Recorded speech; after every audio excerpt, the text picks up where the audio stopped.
그리드위즈의 박창민입니다. 제가 오늘 소개해드릴 내용은 에너지 혁명을 위한 소프트웨어 융합 혁신 기술인데요. 사실 저는 기존에 에너지 IT 쪽을 했습니다. 에너지 IT 쪽을 했을 거예요. 김영준 소장님께서 소프트웨어 융합 쪽으로 이제 어떻게 연관이 되냐라고 했을 때 실제 대부분의 모든 시스템을 운영하는 것은 소프트웨어이고 지금 돌아가는 모든 대부분은 이제 소프트웨어 위주로 돌아갑니다. 그래서 일단 에너지 혁명이라고 말씀드렸던 부분은 저희가 현재까지 사용했던 에너지하고 새로운 어떤 혁명이라는 단어가 들어가면 기존 에너지에서 완전히 바뀐다라는 이야기입니다. 그래서 그런 부분이 어떻게 되는지, 그리고 소프트웨어 부분은 이제 여러분들이 잘 아실 거고요. 그리고 융합 혁신을 왜 넣느냐라고 하는 부분을 말씀드리겠습니다. 그럼 제가 제일 처음 질문을 하나 드리고요. 마지막에 끝날 때 한번 질문을 드리겠습니다. 다른 부분은 다 아는데 여러분들이 제일 잘 아시는 소프트웨어가 과연 무엇인가? 소프트웨어가 과연 무엇인가라고 한번 생각할 필요가 있습니다. 그래서 소프트웨어가 무엇인가라는 부분을 한번 생각해 보시고요. 대부분이 그냥 소프트웨어 혁명이다, 소프트웨어라고 한다라고 되어 있는데 소프트웨어만을 가지고 할 수 있는 게 무엇일까? 사실 그게 제일 어려울 것 같습니다. 사실 저는 1990년도에 애트리에 들어와 가지고요. 통신 시스템 장비를 20년 동안 개발했었고 실제 에너지 쪽으로는 지금 9년째 하고 있습니다. 9년째 하고 있으면서 실제 IT가 할 일이 뭐냐, IT 혁명이 뭐냐, 소프트웨어 혁명이 뭐냐라고 했을 때 기존 산업의 도메인을 아는 것이 우선이 되고 그 도메인에서의 디지털 인포메이션을 처리하는 방법이 소프트웨어라고 저는 생각을 합니다. 순서적으로 봤을 때 그러면 에너지 혁명을 하기 위해서 현재 에너지 산업이 어떻게 바뀌고 있나, 그리고 에너지가 IT화해서 어떻게 산업이 바뀌어 있나라고 한번 먼저 소개해드리고요. 두 번째로 기존 에너지로 가지고는 안 되는구나, 혁명이라는 단어가 붙는 만큼 바뀌면 안 되는구나라는 부분을 두 번째 말씀드리고요. 그럼 우리나라는 어떻게 했는데, 지금 제가 여기 와 있는 그리드위즈는 어떻게 하고 있는데, 이 부분을 예제를 들어서 말씀드리겠습니다. 에너지라고 하면요, 에너지는 사실은 가장 관련되어 있는 게 기후와 환경과 가장 관련해 있습니다. 그래서 기후 변화라든지 환경의 어떤 보존이라든지 이런 부분은 모든 근원이 에너지를 기반으로 하고 있습니다. 그래서 왼쪽에 보시면 가뭄이라든지 그다음에 홍수라든지 그다음에 빙하가 녹는다든지 아니면은 미세먼지 이런 쪽에 모든 문제의 기본은 에너지가 가장 큰 부분을 차지하고 있습니다. 그래서 환경을 어떻게 보존하자, 환경을 유지하자, 미세먼지를 없애자 다 좋지만 가장 큰 부분을 보시면 에너지 부분에서 시작된다는 부분을 알 수 있습니다. 그러면 이 에너지라는 부분을 어떻게 만들어내고 어떻게 계획을 짜느냐라고 보시면 실제 이 자료는 산업통상자원부에서 나온 자료고요. 이전 자료입니다. 근데 제가 이 이전 자료를 왜 보여드리냐라고 하면 실제 2002년도부터 2012년이니까 2000년도 초반 아니면 중반쯤 나와 있는데요. 이 부분이 우리가 소프트웨어라고 하고 IT라고 하는 부분에서 이 부분을 어떻게 받아들일까라고 보면 지금도 에너지 전력 보급 이제 수립을 하다 보면 항상 이런 방식이라는 거죠. 기존에서 보면 이 옐로우 라인이 보면 계속 전기를 얼만큼 쓸 거다. 쓰는 거에 비해서 안정적인 수급을 이제 해주기 위해서 더 많은 설비를 해줘야 된다. 가장 1차적인 방식이라는 거죠. 막연히 올해 100을 썼으니까 120, 내년에 120을 쓰면 140, 막연히 쓰는 겁니다. 이 막연히 쓴다라는 부분은 어떤 이야기냐면 정확하게 얼마를 쓴다라는 디지털 정보가 없다라는 소리입니다. 정확하게 디지털 정보를 가지고 있으면 실제 조절 가능한 부분이 얼마냐, 1년에서 가장 많이 쓰는 계절이 언제냐, 계절 중에서 몇 월 달이 제일 많이 쓰느냐, 그 다음에 그 달 중에서 그 월 중에서 요일 중에서 몇 시에 제일 많이 쓰느냐, 우리가 제일 전기를 많이 쓰는 타이밍을 알아야만이 전기를 조절 가능합니다. 근데 타이밍을 아는 거는 대부분 소프트웨어죠. 그러니까 소프트웨어의 도움 없이는 그냥 막연히 그냥 전기가 많이 쓸 거다. 하지만 안정적인 전력 수급 계획에 대해서 전기를 계속 더 많이 준비하자. 이런 식으로 한다는 거죠. 1차적으로. 그러면 현재의 자료를 보면 다시 2015년부터 2029년까지 전력 수급 계획을 쭉 보시면 마찬가지라는 거죠. 전기를 얼만큼 쓸 거다, 더 많이 쓸 거다. 이 방식은 후진국 방식입니다. 제가 감히 말씀을 드리지만 어떻게 이렇게 전력 수급을 1차적으로 하느냐. 왜 그런 식으로 하는지를 뒤에 설명을 해드리겠습니다. 그러면 막연히 전기를 많이 쓴다라고 하면 우리는 또 고충이 따르죠. 지금 보면 전기라는 것은 실제 대량 발전을 하기 위해서는 댐을 만든다든지 아니면은 발전소, 석탄 발전소를 짓는다든지 원자력 발전소를 짓는다든지 계속 부지가 필요합니다. 주위에 있는 그 주민들도 많은 어려움을 가지고 있고요. 그 다음에 또 원자력 발전 문제 있다라는 부분도 계속 나오고 있고 또 화석연료인 경우에는 미세먼지도 계속 나오고 있고요. CO2, NO2, SO2 계속 이런 문제가 나옵니다. 그리고 또 이 대량 발전, 대량 공급을 송전,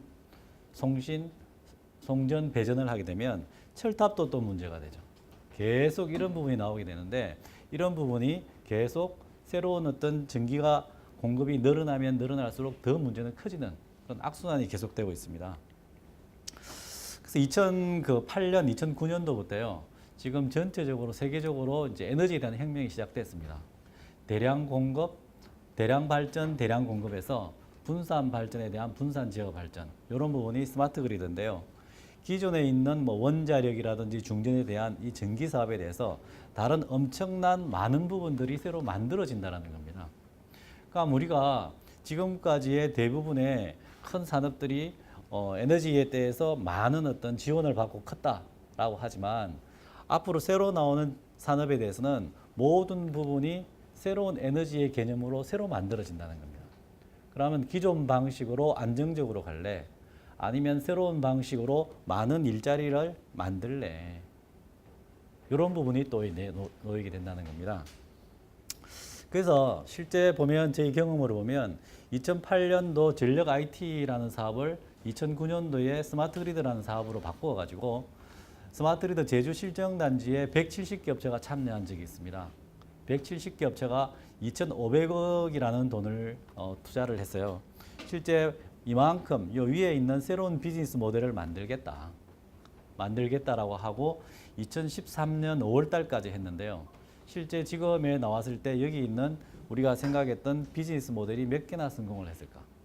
어떻게 잘못됐을까? 라면 앞에 있는 제목에서와 마찬가지로 에너지 혁명을 하겠다라고 했는데 실제 한 것은 에너지만 가지고 했다라는 거죠. 그래서 분산 자원과 실제 IT에 가지고 리모트에서 실시간으로 제어하는 기술은 아주 적은 부분으로 들어가서 실제 구축만 하고 운용을 제대로 못하는 그런 부분이 나온다는 거죠. 그럼 다시 말씀드리면 여기 이 부분에도 보면 실제 소프트웨어가 들어갔냐? 들어가는 거죠. 하지만 소프트웨어가 왜 자기 일을 못했냐라고 하면 실제 이 도메인에 있는 디지털 정보를 정확하게 이해를 못하면 할 일이 없어진다는 겁니다. 그런 어떤 경험이 있었고요. 실제 참여했던 업체를 보면 170개 업체가 대부분의 ISP들, 대부분의 대기업들이 다 들어가 있습니다. 그래서 이 사업을 시작한 지가 벌써 2009년도에 했으니까 지금 보면 한 8년, 9년 전의 이야기고요. 이런 경험이 있고 뼈아픈 경험이 있죠. 그러면 다시 이전에 2012년도에 IEEE 그리드 비전 2050이라는 자료를 또 보시면 기존에 저희가 사용하고 있는 에너지 발전, 송배전 방식은 100년 전의 기술이라는 겁니다. 100년 전의 기술을 가지고 대량 발전, 대량 송배전 사용하는 이 100년 전의 기술을 계속 그대로 유지할 거냐?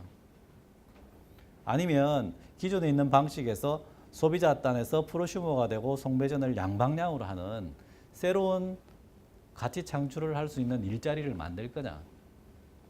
그래서 이런 부분으로 새로운 산업으로 갈 수 있냐 없냐? 넘어가면 에너지 혁명에서 새로운 일자리로 가는 거고요. 아니면은 기존 방식으로 가는 겁니다. 어디를 택할 거냐라는 자리에 있다라는 거죠. 그러면 하나씩 보시면 실제 기존에 있는 방식을 보면 대량 발전, 송배전, 소비자 하면 이 밸런스라는 부분이 시스템 부분입니다. 소프트웨어가 하는 부분이죠. 그냥 소프트웨어가 보고 제대로 보내는지 안 보내는지 보내고 모니터링하는 정도. 이 정도로 해가지고는 크게 사업이 대량 발전 부분밖에 없다는 겁니다. 석탄 발전, 원자력 발전, 지금 하도가 되고 있는 이 부분이죠. 그러면 이 산업에 있는 분들은 계속 얘기를 하고 싶겠죠. 그럼 이 산업만 할 거냐? 다시 이 부분으로 해서 양방향으로 분산 재생에너지에 제어한 부분이 있으면요. 이 부분이 좀 줄어들지만 다시 이런 새로운 일자리가 만들어진다는 겁니다. 그럼 이 새로운 일자리가 보면 대부분의 이 밸런스라는 부분이 발전, 송배전, 소비자 부분이 겹치기 때문에 상당히 민감한 통신 기술, 상당히 민감한 데이터 처리 기술이 필요합니다. AI가 적용되는 미래 예측 기술까지도 다 필요하죠. 그럼 다시 말씀드리면 소프트웨어가 이런 도메인에 대한 인포메이션 없이 소프트웨어가 어떤 일을 할 수 있냐? 아주 제약적이라는 거죠. 그 다음 송배전 쪽입니다. 마찬가지로 송배전도 보면 기존에 있는 변전소 요 단에서 보면 대부분의 요 정도의 기술을 가지고 단방향으로 가는 전력을 어떻게 모자라지 않게 충분히 보낼까? 요 정도 기술입니다. 하지만 발전, 송배전, 소비자 단이 겹치면 여기에서는 많은 부분의 또 새로운 산업이 만들어집니다. 이 새로운 산업은 대부분에 있는 기존에 있는 뭐 중전 기술이나 전기 기술이나 배터리 기술이 있지만 대부분의 기술은 시스템 기술입니다. 여기서 나오는 정기적인 정보, 그 다음에 소비자 단에서 실제 소비를 쓰는 수요 정보, 얘를 가지고 실시간으로 제어하는 시스템 기술이죠. 그럼 시스템 기술은 뭐냐라고 하면 실제로 이 도메인에서 쓰는 실제 에너지나 사용 정보들의 디지털 정보를 가지고 와서 처리하는 소프트웨어. 이 도메인의 날리지가 없으면 소프트웨어가 할 일이 줄어든다는 거죠. 도메인 날리지가 제일 중요하다는 말씀드리고요.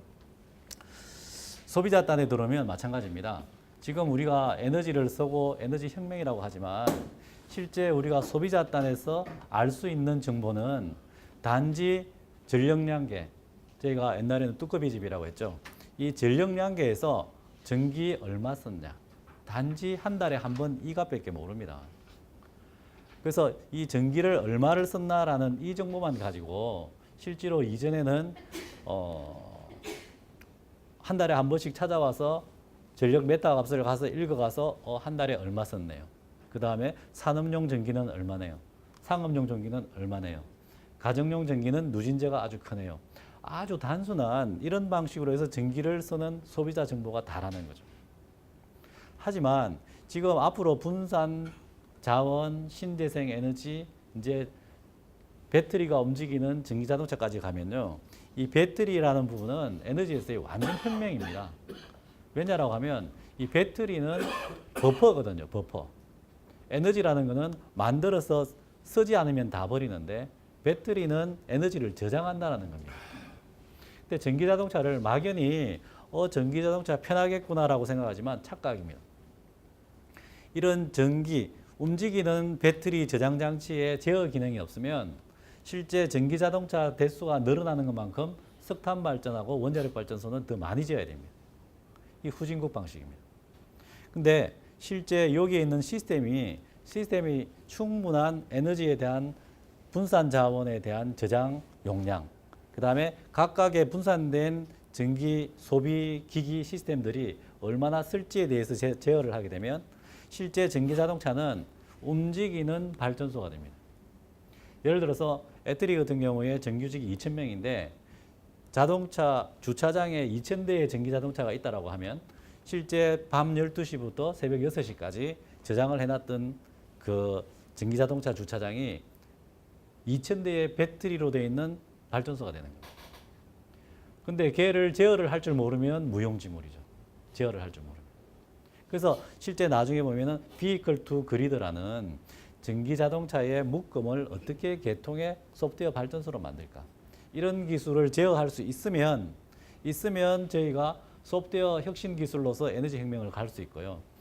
그냥 편할 때 전기 자동차에 충전을 하고 싶네라고 하면 전기 자동차의 보급 대수만큼의 원자력 발전소를 더 지어야 됩니다. 그래서 지금 산업은 이렇게 가고 있다는 거고요.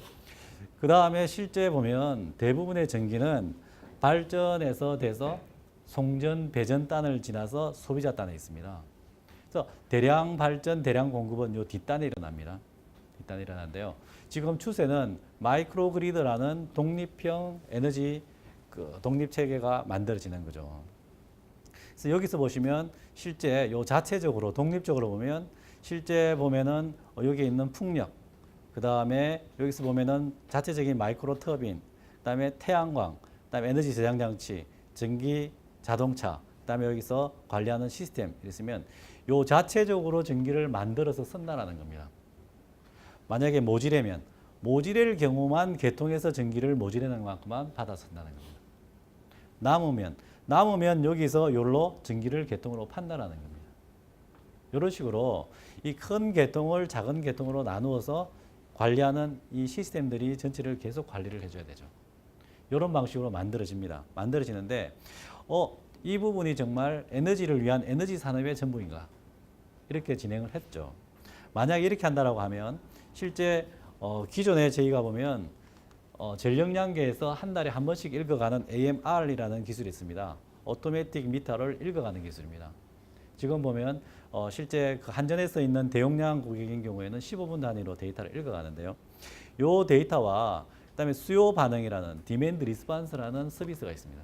어떤 부분이냐라고 하면 실제 여름과 겨울에 제일 전기를 많이 쓸 때 줄여라고 해서 줄이는 것만큼 발전 단가로 보상을 해주는 거예요. 그럼 이 두 개를 지금 우리나라에서 대부분의 새로운 산업을 적용하는 방식은 이런 방식입니다. 어떤 방식이냐면 기존 시스템에서 새로운 서비스를 올려서 서비스를 하자라고 하면 그냥 어느 정도의 연구비나 투자비를 넣어서 연결해서 수요 관리라는 서비스를 제공을 합니다. 그 다음 요까지는 잘 되고 있죠.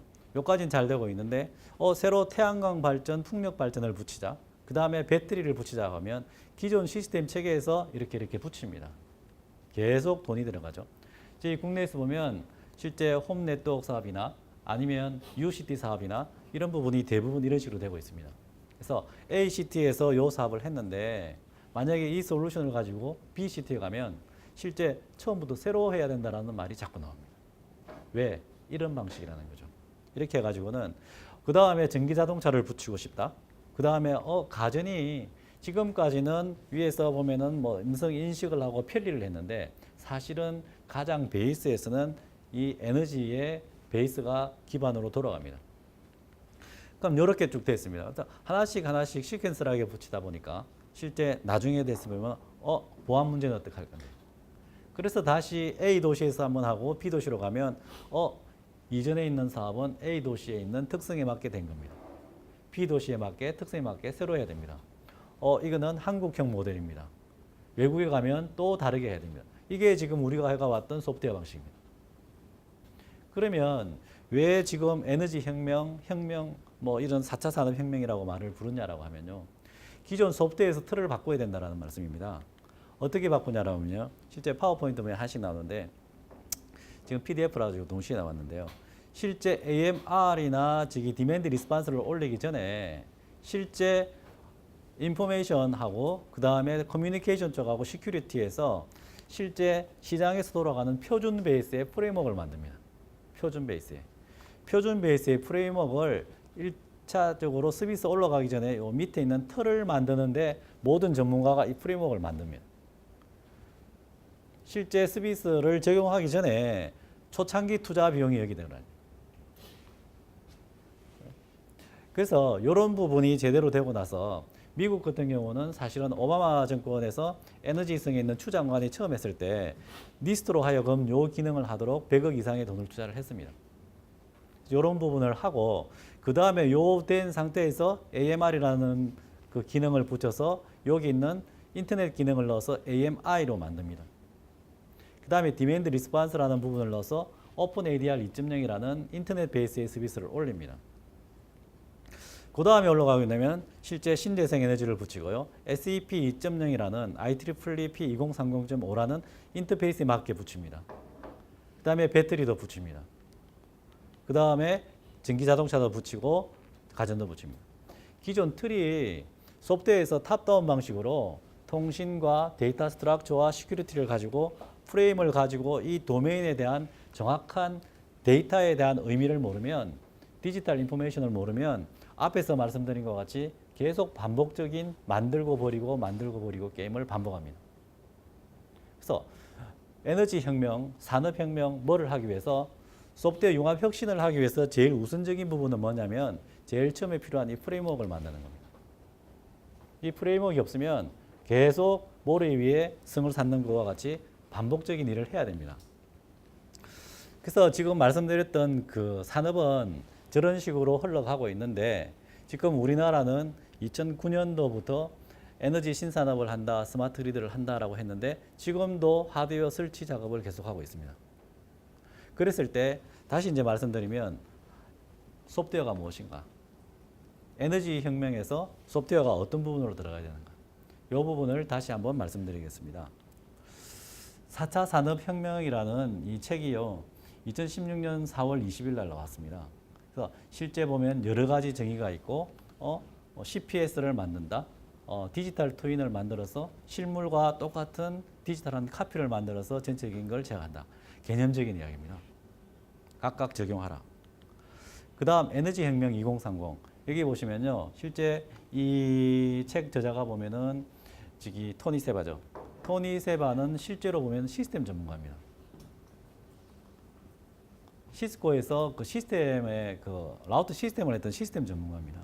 시스템적으로 쭉 봤을 때 태양광은 벌써 미국 환경에서는 그리드 페러티를 넘어섰다.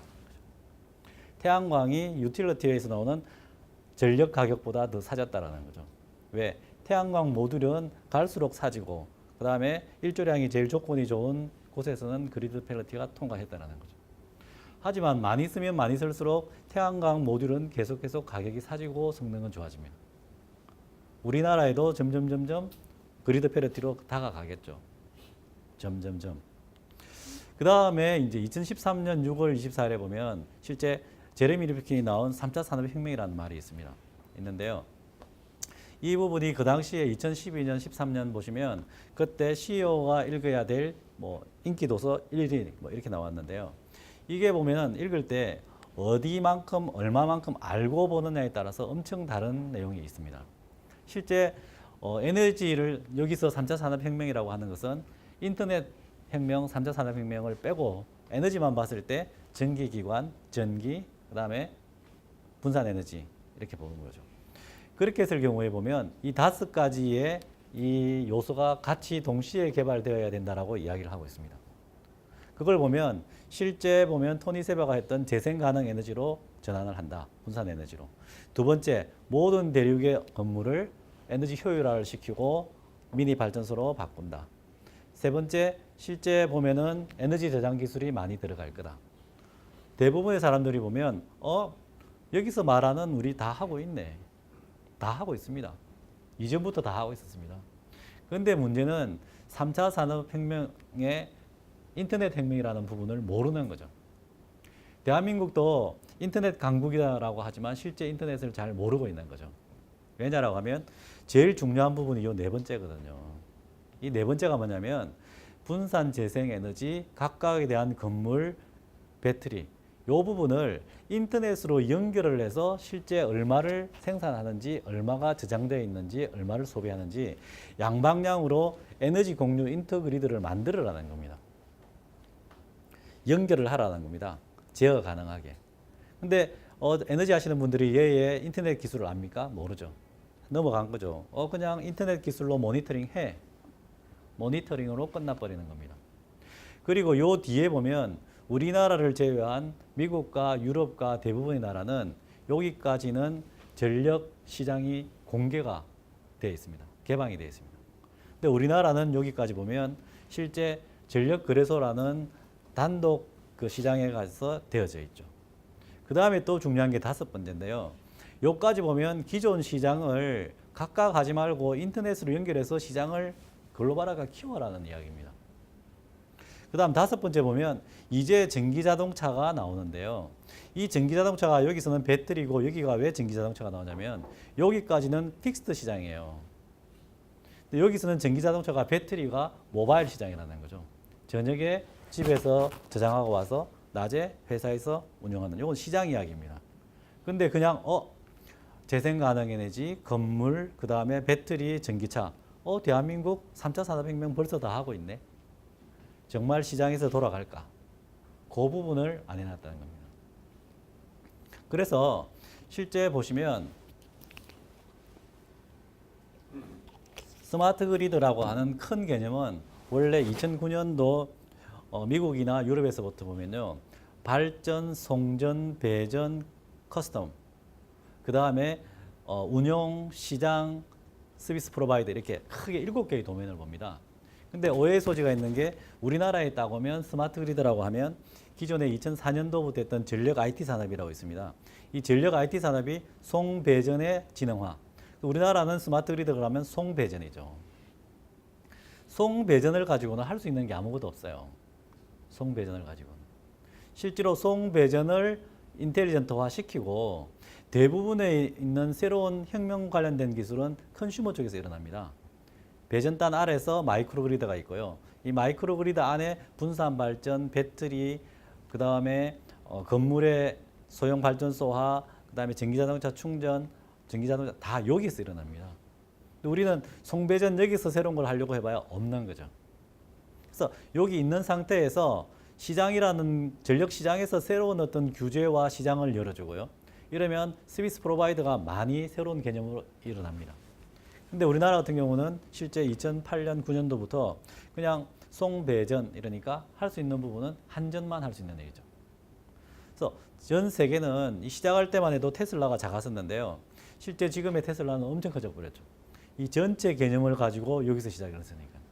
우리는 여기서 암만 만들어 놔봐야 지금 나오지 않고 수요 관리는 수요 관리로 빼버리고 신재생 에너지는 빼버리고 다 따로 가게 되어 있습니다.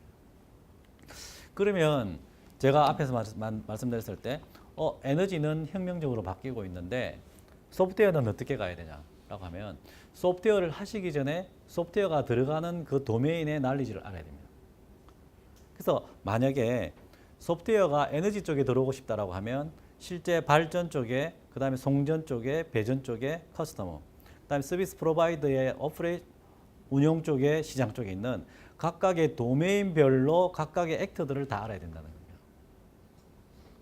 액터와 아이템을 다 알고 여기에서의 기능, 여기에서의 통신 인터페이스, 여기에서의 데이터에 왔다 갔다 하는 시멘틱, 이 부분을 알아야만이 소프트웨어가 뭘 할 수 있는 일이 생긴다는 겁니다.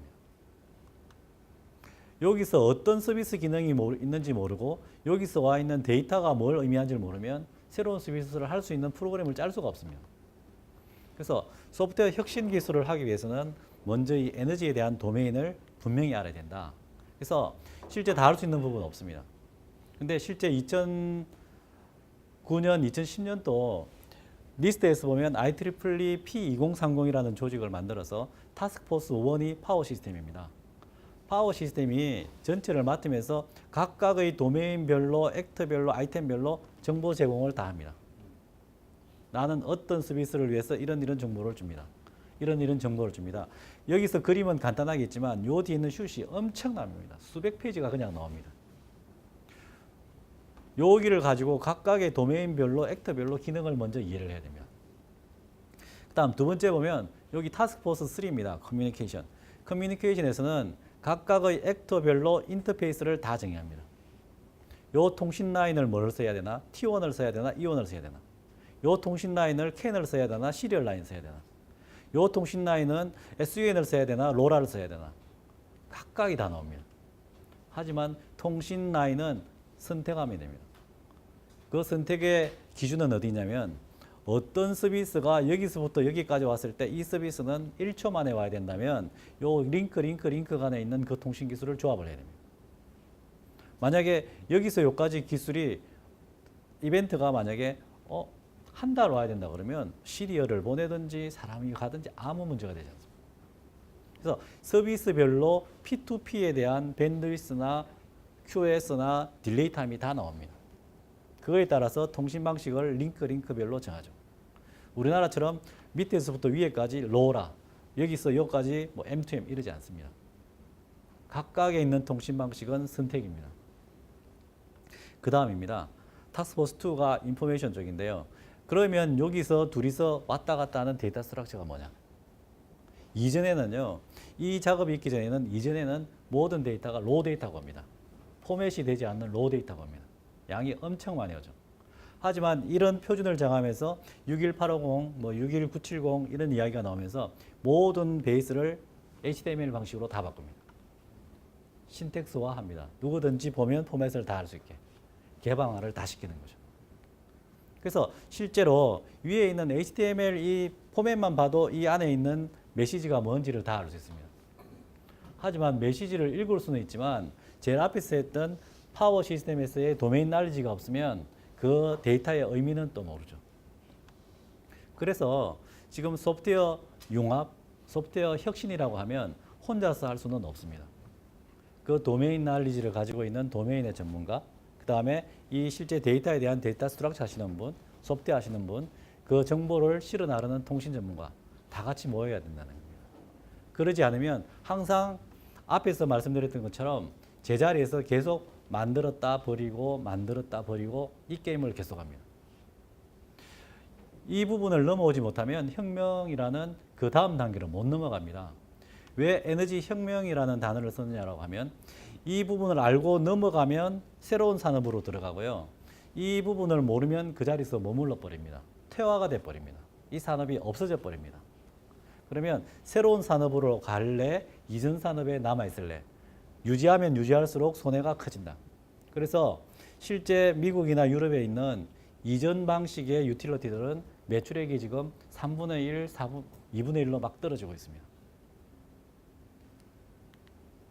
그래서 그 중에 하나를 말씀드리면 저희가 실제 보이는 그 스마트 그리드에 대한 전체 그림을 보시면 우리가 눈으로 보는 거는 원자력 발전, 뭐 댐, 풍력 발전 보이고 그 다음에 변전소가 있고 철탑이 있고 변전소가 있고 전신주가 있고 그 다음에 전력량계가 있고 서는 부분. 이 부분이 보인다고 해서 이 부분이 에너지가 다가 아니라는 겁니다. 이 부분을 실제 제어하는 부분을 보시면 각각에 대한 변전소에는 이더넷으로 다 되어 있고요. 여기서 철탑에 보면은 다 무선 통신으로 얘를 다 제어하고 있습니다.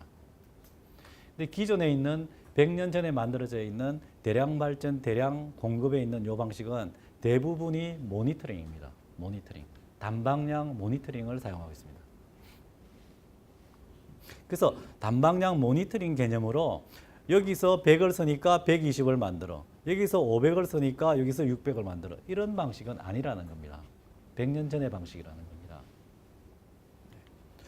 그래서 그러면 좀 더 많은 정보를 주고받기 위해서는 통신망을 많이 깔아야 되는데요.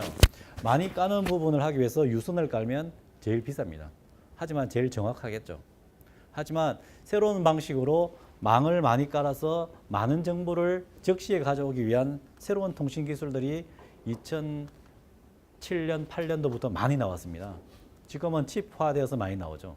그때 나왔던 기술이 보면은 SUN, 직비를 아웃도어로 가지고 왔던 직비라고 그러면 실제로 10m, 15m 정도는 서비스 커버리지가 SUN이라는 스마트 유틸리티 네트워크에 있는 802.15.4G가 나오면요. 요 기술이 로파워로 1kW를 갑니다. 그런 새로운 무선으로. 이런 식으로 새로운 통신 방식의 기술이 나온다는 거죠. 그 다음에 우리가 와이파이라고 하면 802.11 계열 같으면 50m 정도, 길면 100m 이렇게 생각하는데요. 마찬가지로 802.11AH라는 로파워 와이파이 같은 경우도 1km씩 이렇게 가는 거죠. 그 다음에 기존에 있는 저희가 알고 있는 YMAX, 우리가 말하는 와이버로 뭐 이런 기술 보면 802.16P라고 해서 M2M 쪽 모델 더 적은 주파수로 멀리 보내고 더 낮은 가격으로 해주는 기술. 그 다음에 TV 화이트 스페이스라고 해서 통신 방송용 채널을 이용하는 로라 뭐 이런 부분.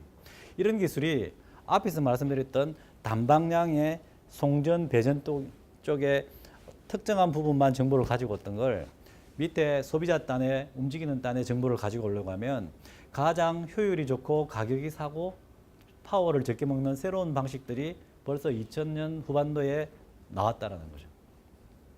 그래서 얘만 써도 된다, 얘만 아니고요.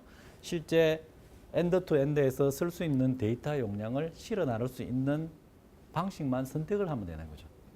그런 방식으로 통신은 지원이 됐고요. 그러면 저희가 에너지 혁명이라고 하지만 대부분의 4차 산업혁명에 사는 모든 산업은 제가 말씀드린 것처럼 전체 도메인의 기술, 그 도메인에서 데이터를 가지고 오기 위한 통신 기술, 그 다음에 그 통신에서 실어지는 인포메이션 기술, 이게 합쳐져야 되는데요. 그런 서비스 분야가 보면 에너지 분야, 홈케어, 헬스케어, 트래픽 이런 다 보는 부분이 있습니다. 그러면 4차 산업혁명이다, 뭐 새로운 산업이다, 스마트 시티라고 할 때 다 이게 들어가는데요. 어떤 부분을 제일 먼저 건드릴 건가? 에너지를 할 건가, 홈케어를 할 거냐, 헬스케어를 할 거냐라고 하면요. 사실은 나머지 다른 부분에 제일 베이스는 얘가 들어갑니다. 얘를 해놓고 나면 나머지는 쉽게 되는 거예요. 근데 예를 들어서 만약에 어디 있습니까? 에그리컬처, 스마트 뭐 농사를 한다. 나중에 가면 스마트 농사에서 보면은 우리가 LED를 가지고 식물 공장을 만들고 뭐 만들고 하면 결국 경제성은 어디 있냐면 에너지를 뭘 사용할 건데 결국은 에너지로 들어갑니다. 그랬을 때 우선순위가 타이밍이 정말 중요하다라는 겁니다. 방향은 잡았지만 우선순위로 어떤 것부터 해야 되느냐 라고 하면 제일 처음에 에너지를 해놓으면 나머지 부분이 쉽게 풀린다는 겁니다. 그래서 사실은 저도 2008년, 9년도부터 애트리에서 스마트카, 그 다음에 뭐 스마트 조선, 뭐 스마트 국방 여러 가지를 했었는데요. 기획 작업을 많이 하고 사업도 조금씩 해봤었는데 제일 기본이 에너지였습니다. 그래서 2008년, 9년부터 에너지를 하자라고 해서 시작됐던 게 지금 9년째 계속 지금 하고 있습니다. 지금 저는 사실 그리드위즈는 2년 5개월 전에 파견을 나와 있습니다. 미래부에서 중소기업 지원 프로젝트가 있습니다. 예, 기재부에 그래서 나와가지고 있고요. 실제 그 애트리에서 했던 대부분의 부분은 뭐 시스템적으로는 쭉 진행할 수 있었는데 실제 이 산업의 도메인으로 들어오려고 하면 실제 산업에 와서 보면은 정말 그 돌아가는 게 알 수 있기 때문에 실제 2년 5개월 전에 2015년 4월 1일부터 여기서 파견을 나와 있습니다. 그리고 이제 그 전에 저희가 이제 이런 시스템 적인 지식을 갖기 전에 전력 쪽에서 나온 데이터가 이 데이터입니다. 기존에 2009년도에 스마트 그리드 필요하다라고 했을 때 나온 그림이 이런 그림입니다. 왜냐하면 발전, 송변전, 배전, 수용가 있으면요. 실제 전력 계통 관리를 한전이 합니다. 우리나라가. 이 한전이 발전해서 받아서 송전, 배전 이런 부분을 가지고 EMS나 DMS를 가지고 이런 부분을 관리하는 데가 한전입니다. 그러면 실제 소비자 쪽에 있는 수요 데이터는 어디 있냐라고 하면 실제 홈, 그 다음에 사업용 빌딩, 그 다음에 산업용 여기 메타에서 15분 단위로 가지고 오는 데이터가 답니다. 일반 가정용은 15분 단위고 한 달이죠. 요 데이터를 가지고 와서 DCU를 통해서 여기 가져와서 빌링을 하는 요 시스템이 이전에 우리가 쓰는 전력 시스템입니다. 그럼 여기서 스마트 그리드를 하자라고 해서 이 부분을 해본들 새로운 수비가 나오겠습니까? 제가 이 그림을 베이스로 어떻게 해야 되냐라고 하면 실제 이 그림을 베이스로 수요 측에서 가지고 와야 될 데이터가 고객 데이터, 미터링 데이터도 보면 실제 15분 단위가 아니고 더 자주 아니면 변화가 있을 때마다 이렇게 그다음에 스마트 가전 데이터, 자동 온도 조절, 건물 에너지 가지고 올 정보가 엄청 많습니다만은 지금 있는 데이터는 메타에서 제일 자주 가져가는 게 15분 단위로 가져가는 데이터밖에 없다라는 겁니다. 그래서 만약에 소프트웨어 혁신 기술이 에너지로 들어간다라고 하면 실제 가지고 와야 될 데이터가 이만큼. 아니 여기 이그젠플만 있습니다. 훨씬 더 많이 있습니다. 그다음에 여기 있는 이 데이터. 이 데이터들이 실제 와야 되는데요. 이 데이터를 내가 찾아내야 되느냐? 아니라는 거죠. 기존의 시장 표준에 나와 있다는 겁니다. 예를 들어서 우리가 메타, 한국에 있는 메타가 실제 과금을 하기 위해서 가지고 오는 전력 에너지 데이터 종류는 15개 정도 됩니다. 데이터 종류가. 하지만 여기서 에너지를 쓰는 미국 시장 표준인 NC12-19를 보시면 전기를 쓰는 엔드 디바이스에서 올라오는 데이터 스트럭처가 테이블이 160개입니다. 테이블이 160개. 테이블당 10개로 가면요. 엔드 디바이스에서 올라오는 정보가 1600개가 미리 디파인 되어 있습니다. 우리가 할 필요가 없다라는 겁니다. 미리 되어 있다라는 겁니다. 그 다음에 여기서 보면 61970 어디 보면 이 데이터 다 정의되어 있습니다. 하지만 에너지 도메인에 대한 날리지가 없으면 데이터를 읽어도 의미를 모릅니다. 같이 해야 된다는 거죠. 그래서 저런 부분이 되어 있고요. 사실은 이제 IT 쪽에서 제일 첫 번째 접근했던 게 뭐냐라고 하면 AMI입니다. AMI는 뭐냐라고 하면 AMR이 Automatic Meter Reading이라고 하면 AMI는 Advanced Metering Infrastructure입니다. 왜 앞에는 리딩이고 얘는 인프라라고 하냐면요. 얘는 인터넷 베이스라는 거죠. AMI가 됨으로 해서 양방향이 된다는 소리입니다. 실제 AMR이라고 하는 것은 우리가 전기를 쓰는 여기 건물 입구에 보면은 전력량계가 있죠. 요까지 전력량계까지 원웨이로 읽어가는 기술이 AMI입니다. AMR입니다. 세계적인 추세를 보면 2007년도에는 이까지 기술이 나왔습니다. 얘가 있음으로 해서 하는 것은 미터 값을 읽어가는 거. 그 다음에 뭐 고지서 발급하고 뭐 이렇게 하는 요 정도. 그다음 AMI라고 하면요. 2007년, 2008년도에 이 미터까지 데이터를 읽어갈 뿐만이 아니고 실제 메타를 제어까지 가능한 양방향이라는 겁니다. 그 다음 2009년도부터는 스마트 그리드라는 스마트라는 단어가 들어가는데요. 이 스마트라는 단어가 들어가면 이 전력량계 밑에 있는 가전, 뭐 대부분의 냉난방기가 다 연결이 된다는 겁니다. 그래서 얘를 실제 전력의 전체 공급 상황에 따라 가지고 얘네들을 제어 가능하게 이런 큰 구성을 가지고 있습니다. 그러면 실제 이게 2013년 스마트그리드 제주 실정단지 끝날 때 제가 이제 계속 이제 보여드리면서 이제 강조했던 부분인데요. 실제 AMR, AMI 스마트 그리드로 가는데 북미와 유럽과 남미와 아프리카 뭐 이런 데까지도 AMR 기반으로 AMI 베이스의 스마트 그리드로 가는데요. 지금 아직 우리나라는 대용량으로 좀 많이 쓰는 고객을 베이스로 15분 단위로 가져갑니다. 단방향으로. 아직 없다라는 거죠. 이런 상태에서 정말 대한민국이 정보통신 강국이냐, 정말 정보통신 소프트웨어 기술을 산업에 적용해서 얼마나 하느냐, 적나라하게 나와버리는 기술이죠. 그리고 그 이전에 보시면 ITU WCIT라는 2012년 12월 14일 날 이런 회의가 있었습니다. IP 버전 6를 어드레스를 국가에서 관장을 할래 안 할래? 찬반 투표.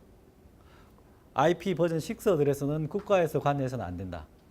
그냥 산업적으로 활용하도록 풀어줘야 된다. 찬성 빨간색, 반대 검은색입니다. 반대 보면요. 대부분의 중국, 한국, 아프리카 다 반대. 북미, 유럽, 일본 찬성. 이게 뭐냐라고 하면 IoT의 기술력이라는 겁니다. IoT에 대한 IoT가 인터넷 오브 띵이죠. 인터넷 IoT. 실제 산업에 인터넷을 적용할 수 있냐 없냐. 2012년. 이게 앞에 그림과 보시면 똑같이 겹친다는 겁니다. 북미, 유럽, 여기, 일본까지 똑같이 겹친다는 겁니다.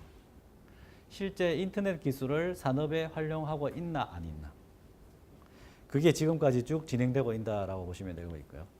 그다음 저런 AMI라는 기술, IoT 기반의 AMI 기술을 베이스로 해서 이제 서비스가 만들어집니다. 이 서비스가 만들어지는데요. 이 서비스 중에 디맨드 리스판스라는 수요 반응 서비스가 있습니다. 이 수요 반응 서비스가 뭐냐라고 하면 이제 예를 들어서 지금 우리가 한국이 전기를 전체적으로 공급 용량이 얼마냐 하면 100기가와트입니다. 100기가와트 정도. 100기가와트 정도인데요. 실제 그 100기가와트 가까이 많이 쓸 때를 보면 계절별로 여름에 가장 더울 때, 겨울에 가장 추울 때, 여름에 한 열흘, 겨울에 한 열흘. 시간대로 보시면 10시부터 12시까지, 1시부터 3시까지 이런 시간. 그럴 때 보면 예를 들어서 100기가, 90 몇 기가까지 올라가서 위험할 때 있습니다. 이럴 때 특정 기간 동안 에너지를 줄여주는 것만큼 보상을 해주는 겁니다. 왜? 1년에 맥시멈 50시간밖에 안 되거든요. 1년에 50시간을 쓰려고 365 곱하기 24시간까지 발전소 설비를 원자력 발전소 10개를 계속 돌릴 필요는 없잖아요. 그런 부분이고요. 그 다음 또 갑자기 뭐 대용량 발전소가 다운됐을 때 그럴 때도 이제 이런 식으로 해서 제어 가능한 부분으로 만들어가는 겁니다. 그래서 이게 디맨드 리스판스라는 수요 반응 서비스를 가지고요. 실제 2008년도에 미국의 연방에너지연구센터에서 나온 자료인데요. 실제 수요 반응이라는 걸 가지고 미국의 전기 용량은 한국의 10배입니다. 100기가와트, 1000기가와트입니다. 1000기가와트인데요. 이 디맨드 리스폰스만 가지고 4%, 9%, 14%, 20%, 200기가와트를 줄일 수 있다라고 나와 있습니다. 우리나라 같으면 100기가에서 20기가와트를 줄이는 거죠. 그럼 지금 뭐 탈원전 뭐 이렇게 이야기를 하는데요. 실제 요 기술을 가지고 여름과 겨울의 피크인 최고 50시간, 날짜도 아닙니다. 50시간 동안 20기가를 줄일 수 있다는 기술이 소프트웨어가 들어갈 수 있는 포지션입니다. 그 부분을 못 들어가고 하드웨어적으로 옛날 방식으로 1차적으로 50 필요하니까 60, 70 필요하니까 80, 90 필요하니까 100. 이 게임을 계속하고 있는 거예요. 있다라고 말씀드리고요. 다시 이 부분을 이제 조금 더 이제 쉽게 설명을 드리면 밑에 우리나라 자료는 제가 안 만들었습니다. 일부 안 만들었고요. 얘는 이제 미국 베이스인데요. 미국은 봄, 여름, 가을, 겨울 중에 아까 말씀드렸던 전기를 제일 많이 쓰는 계절이 여름입니다. 여름이고 미국은 밤 12시부터 밤 12시까지 쭉 24시간으로 봤을 때 전기를 제일 많이 쓰는 시점은 여름의 저녁 6시 퇴근 시점입니다. 요 그림과 비교 한국의 그림을 보면 한국은 여름과 겨울에 전기를 제일 많이 쓰고요. 전기를 제일 많이 쓰는 부분은 10시에 한번 피크 치고 12시까지 하다가 12시 점심 먹는 시간에 줄어들고 1시부터 3시까지 늘어나고 줄어들고 우리는 이런 방식이 요 피크를 치는 시간이 1년에 맥시멈 50시간입니다. 50시간. 그러면 1년에 50시간을 위해서 100기가를 준비를 해야 되냐. 지금도 보시면 가장 이번 여름에도 가장 덥다라고 하지만 이 전기가 남아있는 예비력이 20%, 30%, 35%까지 대기 중인 게 있습니다. 거의 만약의 사태를 위해서 대기 중인 거죠. 그렇게 갈 거냐. 단지 봄, 여름, 봄, 가을은 이만큼 남는 거고요. 고민할 필요도 없고요. 그 다음에 우리나라 같은 경우는 여름, 겨울에 50시간 때문에 발전소를 계속 지어야 되냐. 왜? 수요 쪽에 관리가 안 되니까. 안 되니까 그런 논리로 가는 겁니다. 그러면 우리나라는 정보통신 강국이다, OECD 들어갔다라고 하지만 에너지를 어떻게 하고 있냐라고 하면 실제 수요 쪽에 있는 데이터는 없이 무조건 줄이라 절감 정책을 씁니다. 전기불 끄기, 여름에 온도 몇 도 이상 올리면 안 되기, 여름에 에어컨 몇 도 이하 내리면 안 되기. 우리는 무조건 절감합니다. 왜? 전체를 모르니까. 전기가 남는지 모자라는지 데이터가 없으니까 무조건 절감하는 거죠. 후진국 방식입니다. 후진국 방식입니다. 그러면 실제로 AMI라는 IoT 베이스의 실시간 데이터 기술을 가지고 오면 실제 발전 용량이 100인지 수요 쪽에서 60을 썼는지 70을 알면 실제 쓰는 거에 따라서 많이 쓰세요. 모자란다라고 시그널만 보내면 그때 줄이시오. 이게 안 되는 겁니다. 이 기술의 베이스는 IoT입니다. 걔를 베이스로 실제 전기가 쭉 쓰시면 여름과 가을은 얼마든지 쓰세요. 그 다음에 우리나라의 경우에 여름과 겨울에 지금 추세로 보니까 이런 방식으로 가면 낮에 11시쯤 되면 많이 쓸 것 같습니다 라고 하면 2시간 전에 AMI, IoT를 베이스로 신호를 보냅니다. 오늘은 좀 위험합니다. 줄이시오. 이걸 사람에게 보여주는 거는요. 국민 DR처럼 비헤비어 DR이라고 해서 이거는 효력이 아주 낮습니다. 실제 소프트웨어 베이스에 자동 베이스로 들어가야 됩니다. 아예 요 신호가 오면 에어컨에서 몇 도 이상 내려간 걸 올려라. 요 신호가 오면 난방에서 얼마 이상 올라간 걸 내려라. 요 신호가 오면 배터리에 충전하고 있던 것을 방전을 해라. 이게 프로토콜로 다 돼야 된다는 거죠. 왜? 개수가 용량은 작지만 개수가 수천, 수만, 수억 대가 될 수 있으니까. 그렇게 가는 것이 에너지 신산업이고요. 그러면 모자랄 때는 이렇게 줄이면 남는 거는 밤 12시부터 새벽 7시까지는 얘는요 다 버립니다. 다 버립니다. 하지만 배터리가 있으면 요 남는 부분을 충전을 해놓으면 되죠. 그러면 2008년, 2009년, 2010년도에 배터리로 얘를 충전을 하면 된다 그러니까 배터리가 너무 비싸지 않습니까? 수요가 많아지고 공급이 늘어나면요. 배터리의 성능은 올라가고 가격은 떨어집니다. 2009년부터 했던 스마트그리드 제주 실정단지 할 때 1메가 용량의 배터리를 갖다가 설치하는 ESS의 가격이 10억이 넘었습니다. 지금은 그리드위즈가 1메가를 하면요, 거의 한 4억 정도에 합니다. 반 넘게 떨어졌습니다. 계속 떨어질 겁니다. 그럼 남는 걸 저장했다가 낮에 팔아먹고요. 이러면 훨씬 여기 있는 부분을 이만큼 내려올 수 있는 거예요. 그럼 발전소를 실제로 100기가인데 한 70, 30기가 안 줄여요. 30은 좀 심해서 좀 줄여도 되죠. 그 다음에 배터리의 용량이 100을 냈다고 해서 100을 나오지 않지 않습니까? 그럼 여기에 태양광, 풍력 이런 부분이 다 지원을 해주고 있죠. 그런 식으로 이상적으로 점점 효율화 면에서 갈 수 있는 부분이 있습니다. 뭘 통해서? 소프트웨어 융합 혁신을 통해서요. 그래서 보면 결국은 이 기술이 이전에 대량 공급, 대량 발전 뭐 이런 방식으로 해가지고는 만드는 거에 비해서 소비가 너무 크다라는 거예요. 여기서 댐에 대한 건설 부분, 거기에 대한 어떤 주위 지역 주민과의 마찰, 그다음에 석탄 발전을 뗐을 때의 화석연료에 나오는 CO2, NO2, SO2, 미세먼지 모든 문제를 가지고 갈래? 아니면 새로운 방식으로 새로운 신산업을 만들래? 그걸 선택하라는 겁니다.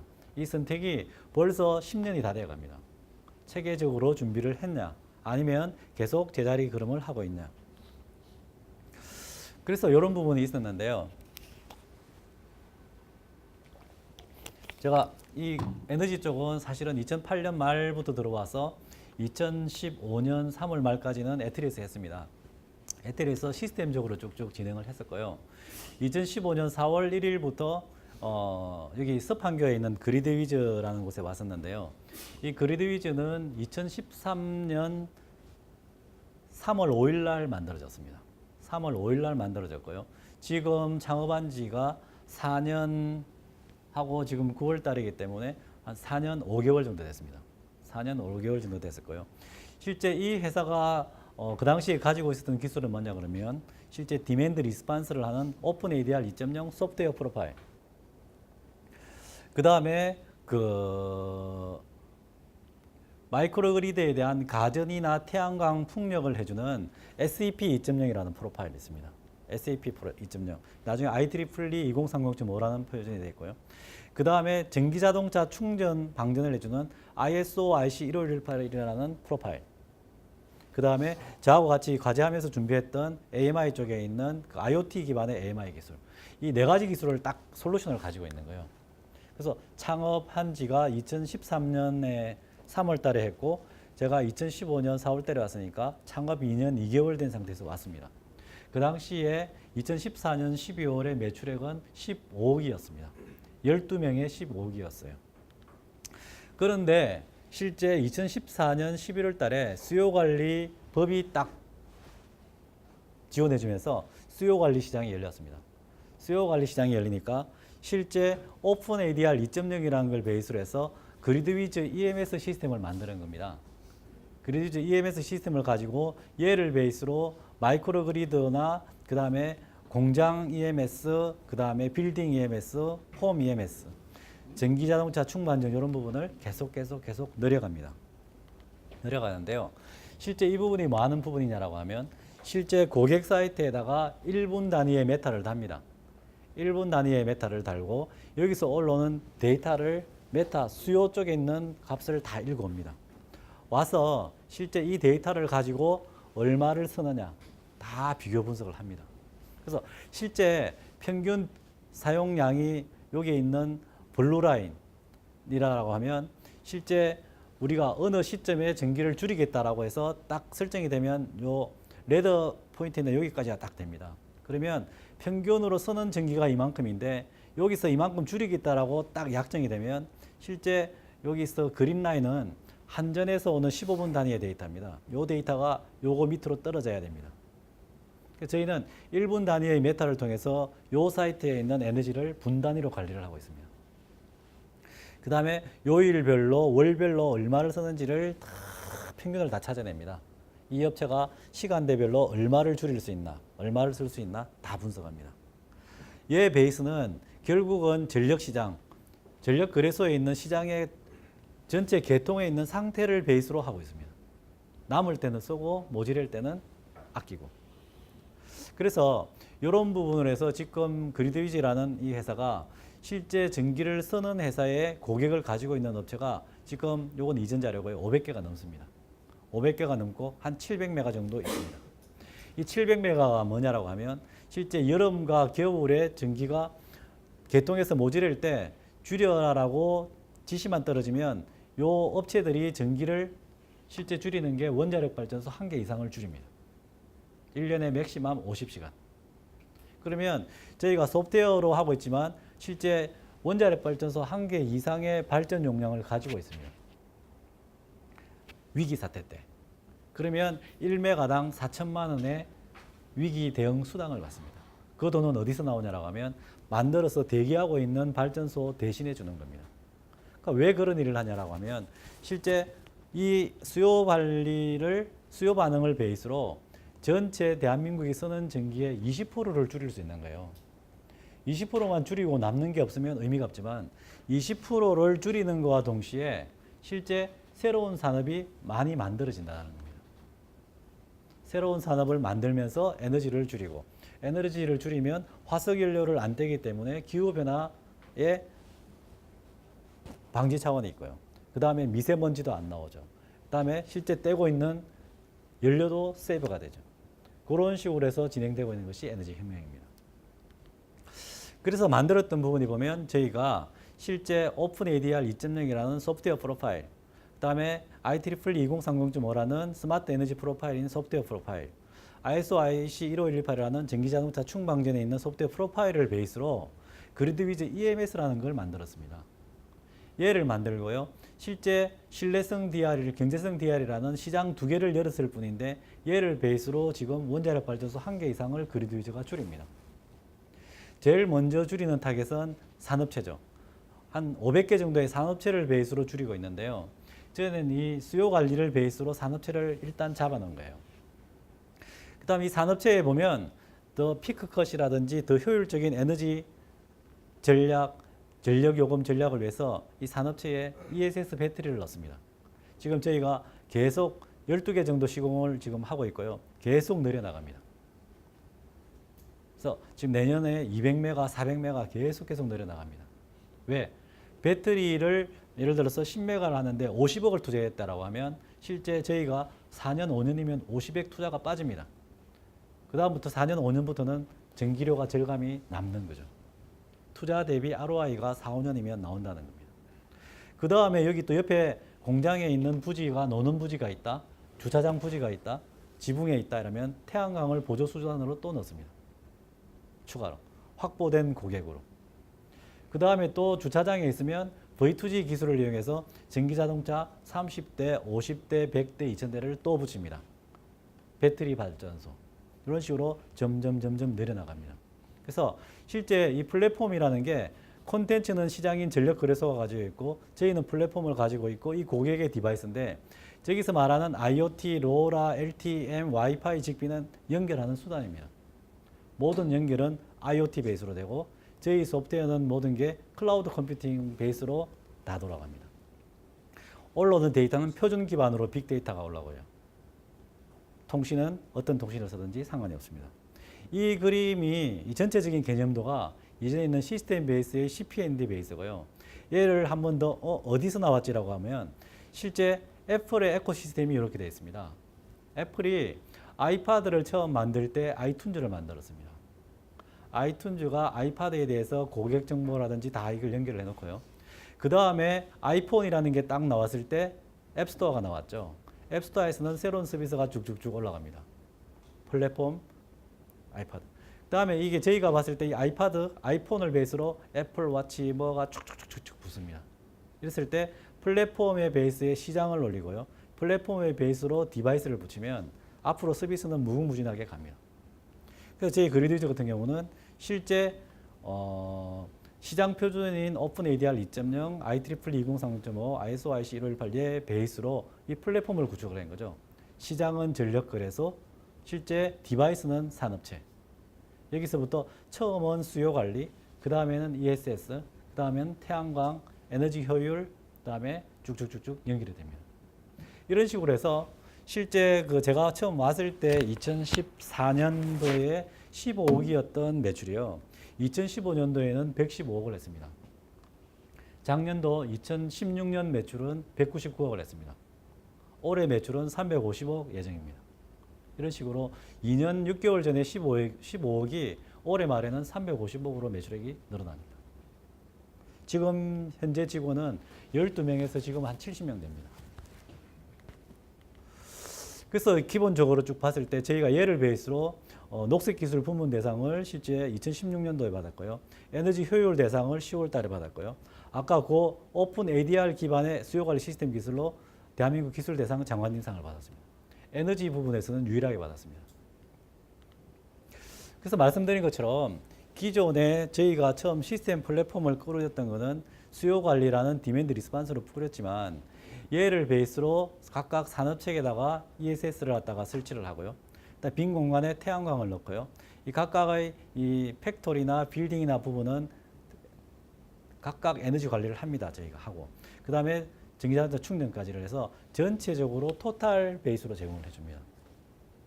그래서 보면 실제 기본적으로 수요 관리를 가지고 500개 이상의 산업체에 ESS 솔루션을 제공하고 있고요. 그 다음에 저희가 만들었던 파워 매니지먼트 시스템의 화면입니다. 그 다음에 공장에 대한 EMS, 저희가 빌딩도 이렇게 관리를 하고 있습니다. 하는 방법. 그 다음에 태양광, 저희가 태양광 관련해 가지고는 실제 국내에 태양광 설치하는 사업자가 거의 수만 개가 있습니다. 근데 대부분의 수만 개가 설치를 하고 빠져버립니다. 그래서 지금 문제인데 저희는 태양광을 설치를 하는 게 아니고 저희는 태양광에 대한 오퍼레이션하고 매니지먼트를 합니다. 운영 관리를 10년, 15년 동안 해줍니다. 근데 저희가 운영 시스템을 가지고 있기 때문에 저희 운영 시스템에 맞는 방식의 설계를 가지고 EPC를 합니다. 태양광 발전을 구축을 하고 10년, 15년 동안 운영을 해주면서 나오는 전력을 가지고 저희가 그 전력 에너지를 거래를 하고 이윤에 대해서 계속 지급을 해주고 운영 관리를 해주는 그 사업을 하고 있습니다. 그리고 1차적으로 보면 저희가 태양광 관련해서 세종시에 있는 행복도시에 방음 터널이 있습니다. 방음 터널 위에 1메가와트를 제일 첫 번째 사업으로 하고 있고 지금 계속 진행 중에 있습니다. 그래서 쭉 보시면 저희 이제 대표님하고 저하고인데요. 이게 이제 월드뱅크 초청으로 이제 이집트 카이로에 가서 쭉 했습니다. 그래서 힐 더 얼스라는 게 이제 저희 회사고 제가 에트리에서 한 25년 정도 쭉 하면서 통신 시스템도 만들어보고 라우터도 쭉 만들어봤는데요. 거기서 제일 중요했던 게 뭐냐라고 하면 어떤 방향으로 갈까? 타겟팅이 참 중요하다라는 걸 느꼈고요. 그 다음에 이제 에트리 차원에서의 과제를 막 과제 기획 작업을 많이 했었는데요. 방향도 중요하지만 그 방향에서 실제 이익을 내려고 하면 타이밍이었습니다. 타이밍. 방향에서 어떤 타이밍에서 뭐가 나와야 되냐라고 하면 이 방향과 타이밍을 알려고 하면 전체 도메인 날리지가 있어야 됩니다. 지금 에너지를 하겠다라고 하면 에너지 도메인이 어떻게 되어 있냐, 거기서의 그 도메인 날리지는 뭐냐, 거기에 대한 연결은 어떻게 되고 데이터는 어떻게 되고 그걸 가지고 정확하게 타이밍만 맞추면 지금 대기업이 볼륨이 크다 아니면 내가 빨리 시작했다를 다 이길 수 있는 것 같습니다. 그래서 제가 항상 좋아하는 게 정확도와 타이밍. 얘를 위해서 전체 큰 판을 얼마나 볼 수 있냐라는 부분이 중요한 것 같습니다.